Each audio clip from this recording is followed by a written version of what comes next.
So, ito po sir. So, yan. Kung nilambutan ka po, pwede mo puputulan yan. Mga 3 inch o 4 inch. Ano, putulan mo po. Tapos ito, ilipat mo dito. Itong ano. Ito. So, sa pagkasa po nito, pwede nakaganon. Ito po yung adjust. Ayan. Ito.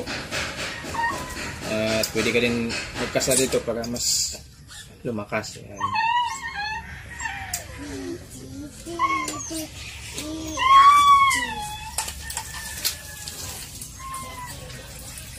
Ayan.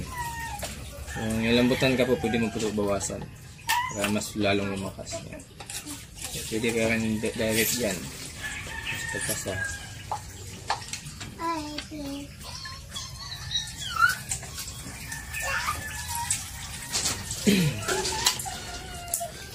Ayan, yung line.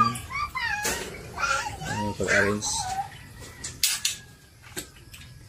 Ayan. Nasa loob.